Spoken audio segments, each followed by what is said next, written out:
तो आज हम सुनेंगे गणेश जी की कहानी।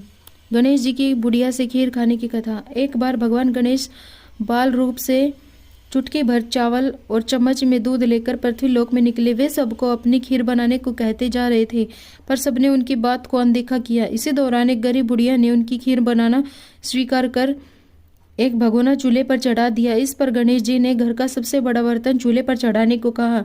बुढ़िया ने बाल लीला समझते हुए घर का बड़ा भगोना उस पर चढ़ा दिया। कुछ देर में ही एक चमत्कार हुआ। गणेश जी के दिए हुए चावल और दूध बढ़ गए और पूरा भगोना उससे भर गया। इसी बीच गणेश जी नहाने के बाद खीर खाने की बात कहते हुए वहां से चले गए। पीछे से बुढ़िया के पोते पोती आए तो भूख लगने पर बुढ़िया ने उन्हें वह खीर खिला दी। खीर बनते देख रही पड़ोसन को भी बुढ़िया ने कटोरा भरकर खीर दे दी। बेटे की बहू ने भी चुपके से एक कटोरा खीर खाने के साथ एक कटोरा खीर छिपा दी।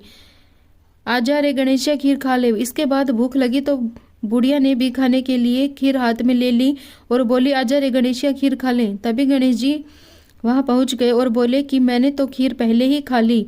जब बुढ़िया ने पूछा कि कब खाई, तो वे बोले कि जब तेरे पोती पड़ोसन में बहू ने खाई तभी मेरा पेट भर गया। इसके बाद जब बुढ़िया ने बाकी बची खीर के उपयोग के बारे में पूछा तो गणेश जी ने उसे नगर में बांटने को कहा। जब बुढ़िया ने खीर बांटी तो राजा को भी इसका पता लग गया। इस पर उसने बुढ़िया को अपने दरबार में बुला लिया। सारा माजरा जानकर उसने बुढ़िया का खीर का भगोना अपने पास मंगा लिया। पर राजा के महल में जैसे ही वह पहुंचा तो उसमें कीड़े मकोड़े व जहरीले जानवर गिर गए। यह देख राजा ने वह बर्तन वापस बुढ़िया को दे दिया, जो उसके घर ले जाते ही वापस पहले जैसा हो गया। इसके बाद बुढ़िया ने फिर गणेश जी से बची हुई खीर के उपयोग के बारे में पूछा तो उन्होंने झोपड़े के कोने में गाड़ देने को कहा। ऐसा कर बुढ़िया रात को सो गई और गणेश जी उसकी झोपड़ी को लात मारते हुए अंतर्ध्यान हो गए। अगले दिन जब बुढ़िया उठी तो उसे अपनी झोपड़ी महल में बदली हुई और खीर के बर्तन सोने जवाहरातों से भरे मिले। गणेश जी की कृपा जानकर बुढ़िया काफी प्रसन्न हो गई।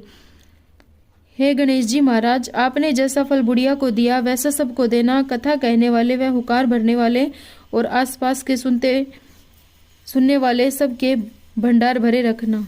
Thank you.